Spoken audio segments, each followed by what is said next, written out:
Good morning and welcome to My Catechism. I am talk show host, Father Lucas Inoc, and together with me is my co-host, as usual, Brad Adam and Pierre, the President of the Catholic Faith Defenders in Archdiocese of Cebu.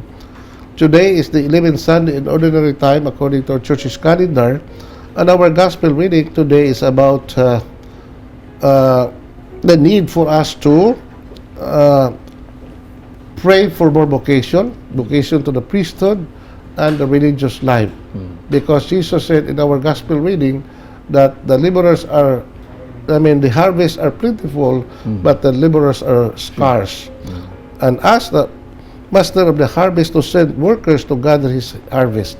You know, this thing of vocation promotion is one of the important activities of the church.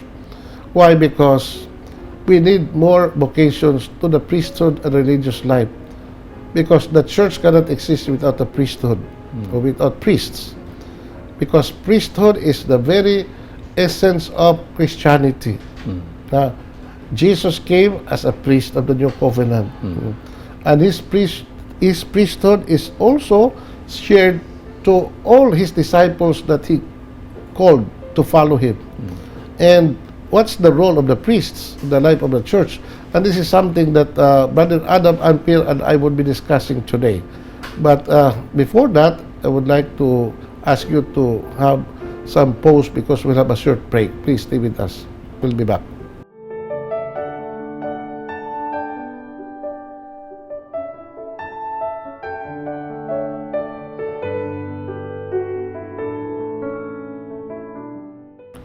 Thank you for staying with us.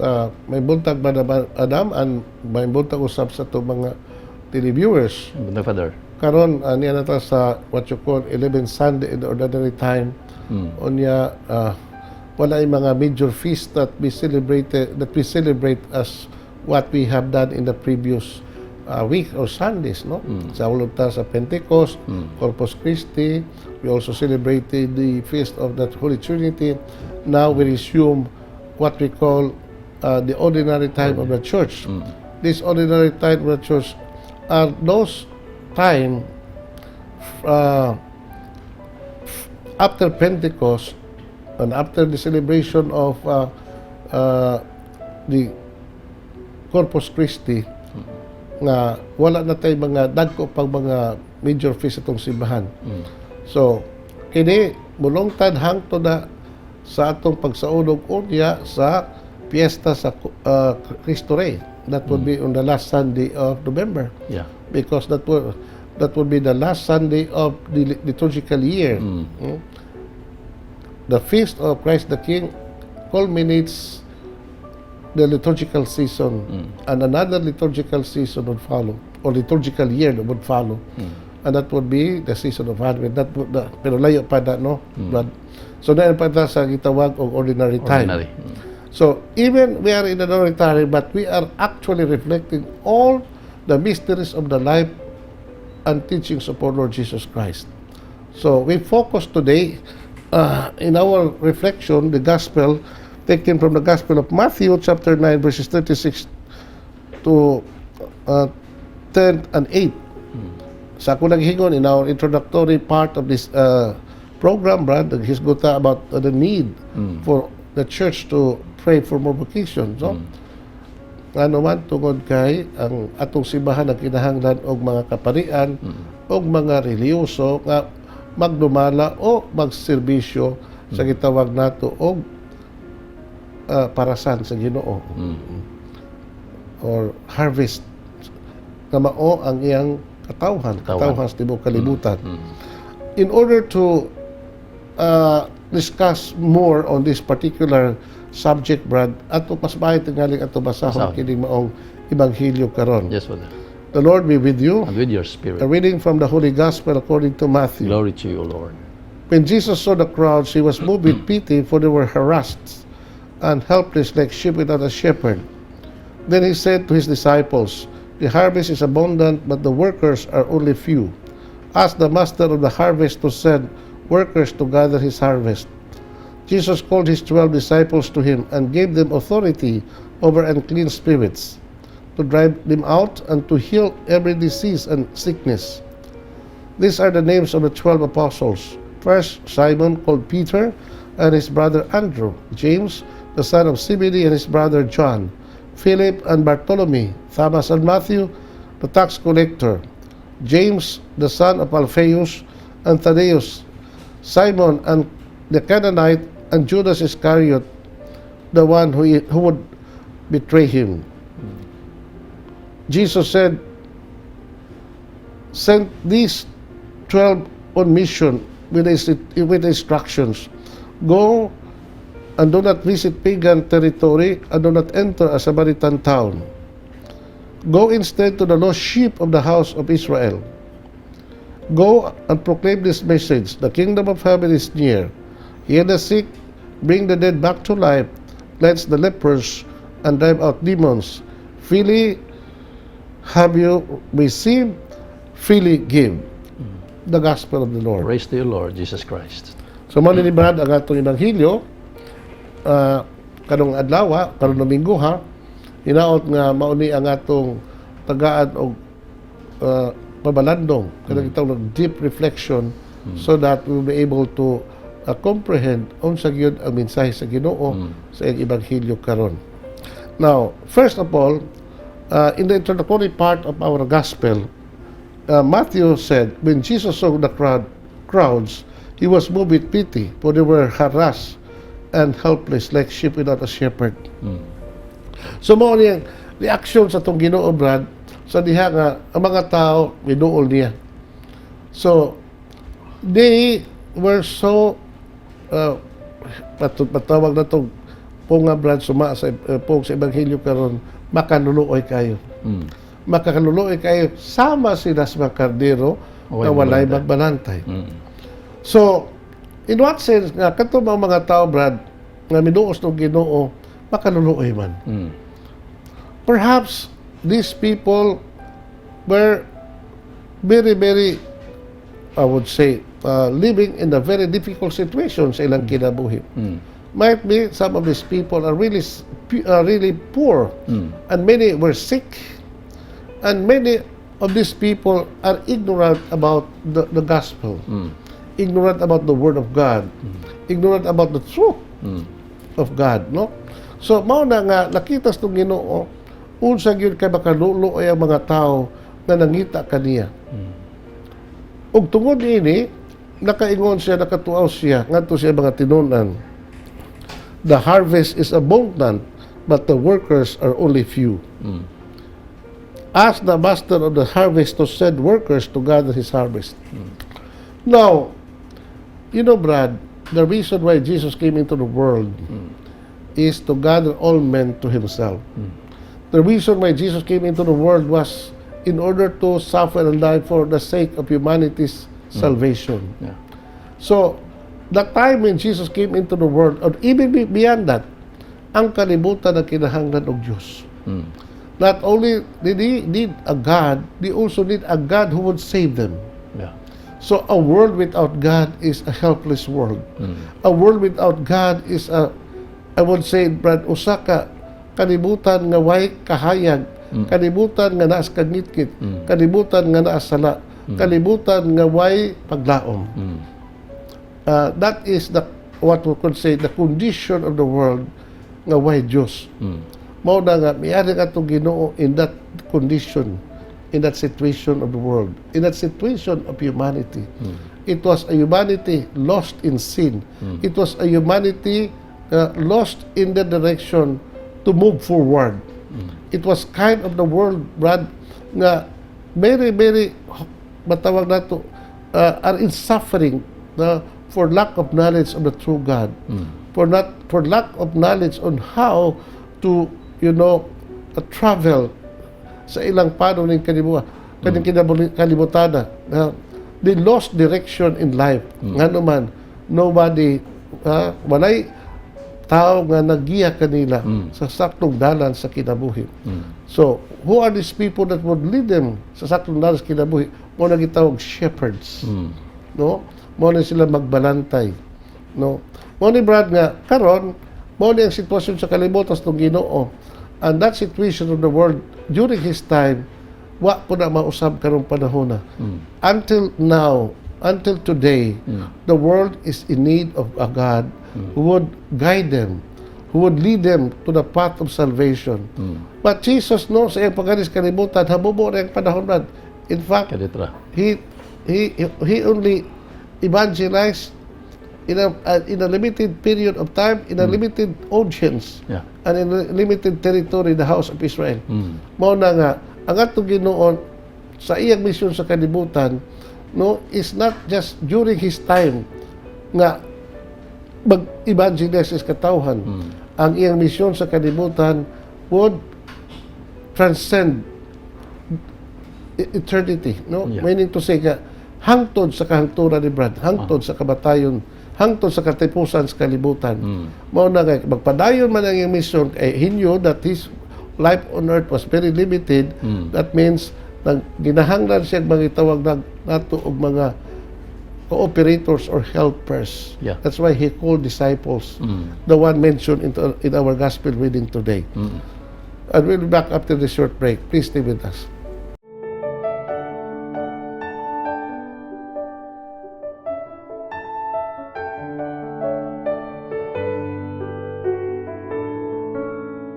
Thank you for staying with us, Brother Adam.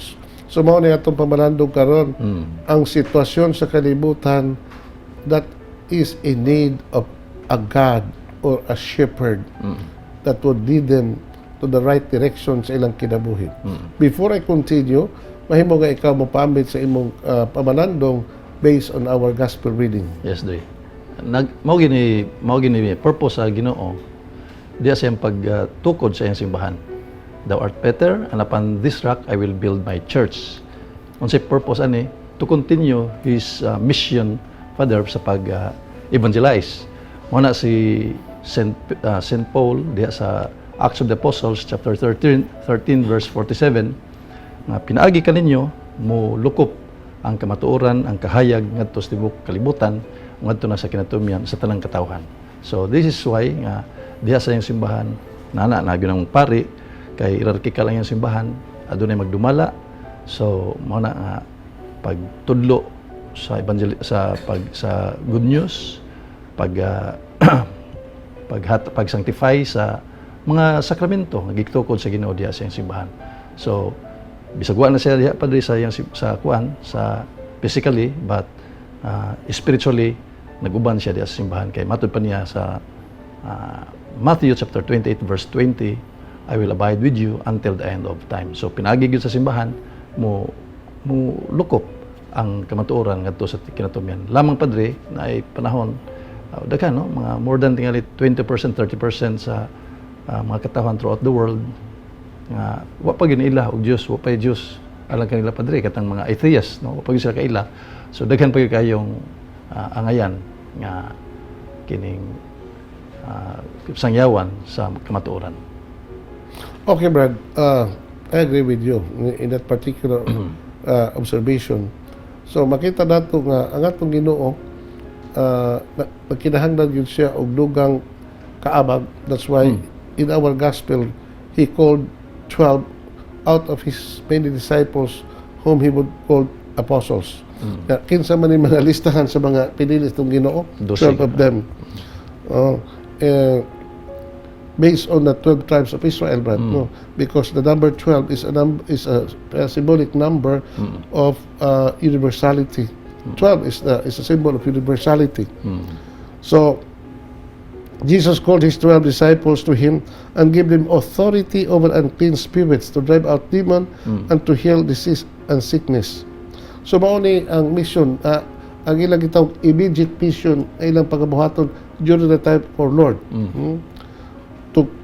To preach the good news and to heal the sick.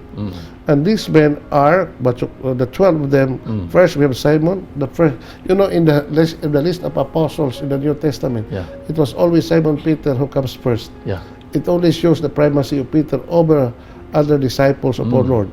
So first Simon called Peter and his disciple and his brother Andrew. So iyan igsoon si Andres, James the son of Zebedee and his brother John. So si Felipe o si Bartolome, Thomas ug si Mateo, the tax collector, James, the son of Alphaeus, and Thaddeus, Simon, the Canaanite, and Judas Iscariot, the one who would betray him. So these are the men chosen by the Lord to be his trusted companions and eventually to become the leaders of the church that he would finally founded. Ni Brad nga, karon mamalandong ta, no? Gikan sa panahon ng Ginoo hangtod karon. Ang kalibutan is already evangelized, but only very few accepted the gospel. You know, Brad, of the 7 billion people living in this world, I'm sure 90% of these people knew about Jesus Christ. They heard about the name of Jesus. I'm sure of that, 90%. The other 10%, mao na itong mga tao nga nagpuyo na yun sa in a primitive na, di na yun ma-reach out sa mga tao sa kalibutan. No? So, nagpabilin nga naas kahimtan sa ilang itong primitive state of life because they are away from civilization. In the middle of the jungles, in the mountain fastness in Papua New Guinea, in Africa, and elsewhere. So these people are living in a very secluded society. And perhaps they don't know Jesus Christ, no? But majority of the people heard the name Jesus. But many of them became his disciples. Many of them did not or do not accept him as God and Savior. Pero ang atong punto lagi mauni nga ang kalibutan ug ang simbahan na kinahanglan ng mga pari, Brad. Because according to Saint Padre Pio, the church cannot live without the sacrament, especially the Eucharist. And there can be no Eucharist without the priesthood. So, samtang nagpadayon pag-exist ang simbahan, magpadayon usab ang ministry sa mga kaparian. Now, Brad, sumasto Ginoo, the harvest is plentiful but the laborers are few. In many other areas of the world, Brad, there is what we call acute shortage of priests. No, in Brazil, for example, no? In many parts of Africa where Christianity is growing, and labaw sa tanan, Brad, no? In Europe and in North America used to be the center of Christianity. Nakasinati og acute shortage of priests for lack of vocation. Ngano man, because in that area, especially in Europe, people are becoming secularized ilang kinabuhi. They lost their Christian identity and they lost their Christian faith altogether. So you cannot expect that vocation in these areas are growing. So, mao na, Brad, nga nakinahanglan. Bisa ka din sa to sa Cebu, Brad. So, I am part of the seminary formator, Brad. So, nakasinati ko nga is a slight decline of vocation in the priesthood. Laganag ka magamay di. Nagkaadam o kamay ang may sunod sa seminaryo. And this is very, very alarming if we don't do something about this, no? But we know, Brad, priesthood or vocation is a gift of God to the church. In order for us to have this gift and to have it in plentiful, we need God's help. No? Kay siya man ang itawag Lord of the harvest. So, it's up to the Lord to send us more laborers, that if we pray, according to our Lord. Now, one time, in an unlimited visit of the Philippine bishops in the Vatican, and they had audience with Pope John Paul II. That time he was still alive. Then there was one bishop who asked the Lord, who asked the Pope. Ang iya ko nung parish yung diocese was very small. Mao to kami ngon siya nga, Holy Father, how could we attract vocation to the priesthood in my diocese? How to increase the number of priests, not only in my diocese but in the whole world, because the world today is in need of poor vocation. Ang tubag sa Papa mo ni, first, if we want to have more vocations of the priesthood and religious life, let us evangelize our family. Let us focus on the family evangelization.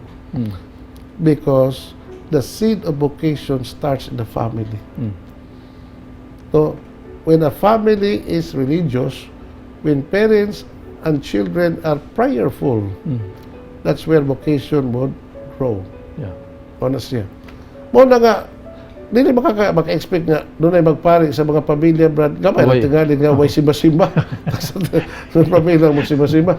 Kasagaran sa mga Boston seminaryo, Brad, kanto mga pamilya, kan sa mga ginikanan, mga religyoso, mabuon and active sa simbahan. Anak ginabahitabo. May expose sila ba sa kinabuhi simbahan? Okay. Pero kanang gingon din nga, tawag yun sa Ginoo ang kanang pagkapari para sa imo ha. Nga gitawag ka bisan patingali og dili may nampuon ang pamilya na nya gitawag ka sa kay I agree with you, Brad. No. God's call is very mysterious. Now, part of the mystery of the vocation, Brad, kining mga ipadawag sa Ginoo mga apostol. They don't belong to the priestly family. They don't belong to what you call the elite religious groups sa ilang katilingban. They came from ordinary people, ordinary background, no? Simple background, and yet Jesus called these people. Yeah. So, well, ba't makatabang ang pamilya in the formation of vocation sa usa ka tao, sa usa ka batan-on. And we'll be back after this short break. Please stay with us.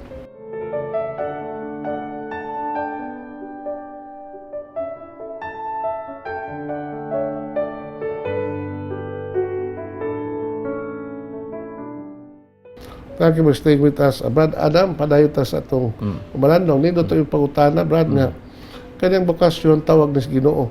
I agree, 100%.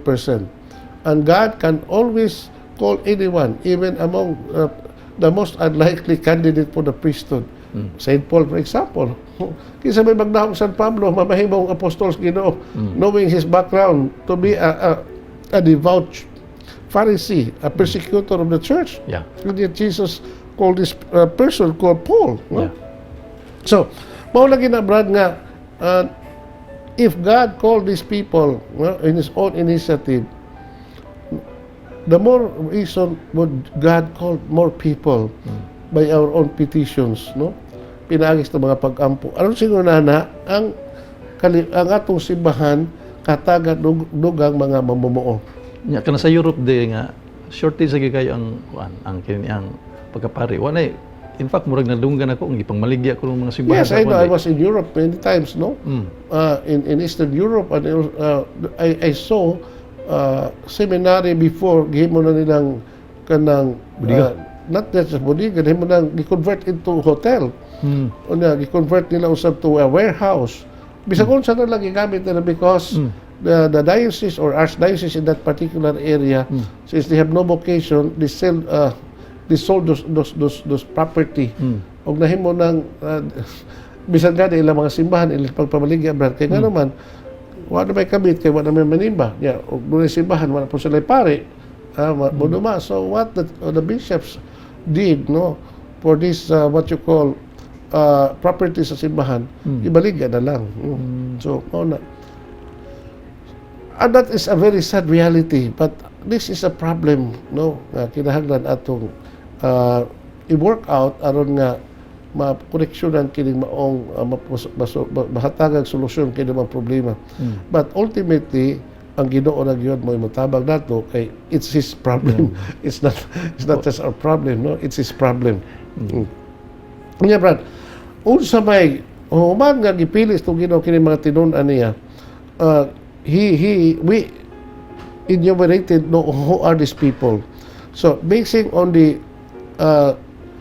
background ni mga tawhana, Brad, so makita nato mga ang atong Ginoo wa gyud magpili og mga tao nga to sa tawag na higher status of the society, but coming from the lower class, the working class, and of different political and religious background. Kay some of these people tax collectors, some of these people mga rebels, used to be rebels like Zim the Zealot. No, some of these people were very very very ordinary people. Okay, but we know God, Brad, nga God can change a human being, a human person, into something great if that person would respond to the grace of God. Now, mingon din yung Ebanghelyo, Jesus sent these 12 on mission with instruction, do not visit pagan territory and do not enter a Samaritan town. Go instead to the lost sheep of the people of Israel. Why this instruction of our Lord, Brad? No? You know, Brad, ang atong Ginoo is a good strategist, no? Kini siya, sa iyang pagpili yung mga tinunan, wala ni sila niya ipadadayon to evangelize the whole world. Iya una silang gipadala in a limited mission among the people of Israel. Yeah. No? So diha lang. Yan ang usa. Oh. Aron pag hatag nila mag-taste ba on their future mission to evangelize the whole world. Yeah, mingon siya, go, preach the good news and heal the sick. That's the gitawag twofold mission of the church, brad. Nga wa gid i-rebox tong Ginoo. No? Ang pagsagyaw sa mga balita, ang pag-ayos mga masakito, raise the dead. Pero makahimo ba ko na matinunas itong Ginoo pag-ayos, pagbanhos mga minatay? Now, the most likely explanation ni Brad is not about the disciples to bring life to a dead person physically, but to bring life to the person who are dead in sin, to become a renewed person, no? Na mapasay lang ilang mga sala by virtue of God's forgiveness through their mission of preaching. Onya, Brad, go and proclaim this message. The kingdom of heaven is near. Heal the sick, bring the dead back to life, cleanse the leper, and drive out demons. Freely have you received, and freely give. So, mao ni, Brad. So, daghan kayo mission sa mga tinunan nga lang pagabuhaton, Brad. Yeah. That's why the life of a priest today, Brad, is very, very, very demanding. It's not only to celebrate the sacraments, but also to do many things, to bring people back to God. We know, Brad, the threefold mission of Christ that we share in our ministry: the mission to preach, the mission to govern, and the mission to sanctify. No, we know that. No, the priestly, the kingly and the prophetic role of Christ, which the priests of today mao na ilang na dawat on the day of their ordination. Unya, Brad, mao ni karon nga kinahanglan yun nga ang atong simbahan ma-equip og mga kaparian. But what kind of priest that we need today, Brad? It's not just the number of priests that matters, but the quality of the priests that we produce. Meaning to say, the church is in need of what we call good and holy priest. Yan na may mga kasagaran pare ron rin nga murag mabali ang Hindi ta magsunod na you know, Brad, no. Kana mga puntuhan niya about the defect of the human person. Da common na lang tao. So tanang tao has defect. Why nobody is perfect. So dili na appeal sa simbahan og kanang pande kanang. No, unsa ba gitawag sa simbahan according to canon law to become priest? No. Baptized male Christian, the ver meaning man. So maunay pagatawgon, maunay mamahimong kandidato sa pagkapari. So about the defects of human person, no, ang Ginoo ra ang mahibaw ana. But it doesn't mean nga we condone the bad things done by some priest, no. This is just as we don't condone the sin of Peter and the sin of Judas, no. Ang importante diha that we pray for these priests to become good and effective in their mission. Yun naman usa ka buta nga ang natong pabalandungon mauning. That despite the sinfulness of the disciples of our Lord, despite the betrayal of Judas, no, ang Ginoo wag gid niya wagtanga ang ilang pagka-apostol, the dignity of their being an ordained ministers of our Lord. For example, at Pedro, Brad. So diha nga he was ordained by our Lord together with the other disciples on the night of the Last Supper. So mingon siya, you are Peter, mingon siya, do this in memory of me. That means that Jesus instituted the sacrament of the Eucharist and the sacrament of the priesthood. Now, Si Pedro, Brad, usa to sa giulinas ng Ginoo. Yeah, it was also to Peter that Jesus entrusted the keys of the kingdom of heaven. When Peter denied the Lord for 3 times. Yeah. Wag tangas ng Ginoo ang dignidad sa pagkapari ni Pedro. Wa po niya bawiya ang Yahweh ni Pedro kaya gihatag. Correct. Mingon nga, pagkasa ni Pedro after the resurrection of our Lord, wag yun mingon itong Ginoo, Pedro, nakasama ka na ko. Abi ng Yahweh. Wala. What Jesus did to Simon Peter, he rehabilitated Peter by saying, Simon, son of John, do you love me? For 3 times, Peter said, yes, Lord, you know that I love you. Yeah. Feed my sheep. So, kanang defect sa atong tawhanong pagkatao, Brad, part na sa atong tawhanong kinaiya. Part po na sa tawag of the humanity of the church. Because the church is both human and divine. So, we cannot do away with our kanang defect. Kaya tao ba nga imperfect? But despite of our imperfection, God can change us to become an effective ministers in simbahan, especially if we cooperate with His grace. Okay, Brad. Mali nga sa pagtawag sa Ginoo kato si St. Peter, before si St. Peter ni kuan ni wa mo dawat sa ni deny sa Ginoo, murag gi-prophesy na to siya daan nga mao na you will deny me 3 times.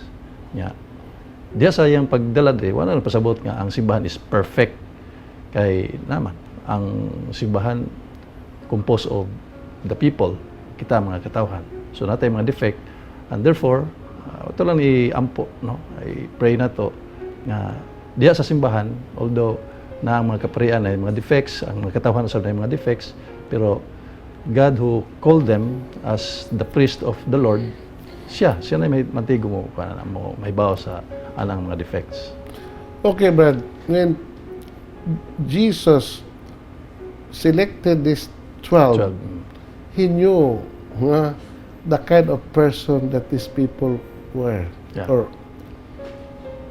But despite His knowledge, iyan naghapon silang pili. Yeah. Now, when a priest is ordained to the priesthood, Jesus knew, God knows each an individual person of the priest, Brad. But surprised, ma-surprise na sa gracias Ginoo, Brad, na God can always change an unworthy instrument to be an effective ministers of His grace. Mao na nga, nining maong mga imperfections sa simbahan, imperfection sa kinabuhi sa mga tao, including sa kinabuhi sa mga pari, we must always rely on what we call grace. Only grace can transform us. Yeah, amen. Only grace can make us a person that God wants us to be. We should never rely on our own effort to renew us, but on the grace of God who would transform us to become good Christians, good priests, and ministers of the church. Amen. So mag-ampot as Ginoo, yan ang bahin na, Brad. Karon atong hatagan itong mga viewers atong mga panalangin, Brad. Ang Ginoo na kaninyo, Manausab kaninyo. nanangin kaninyong Diyos, magahos tanan, Amahan, Anak, o Espiritu Santo. Amen. Amen.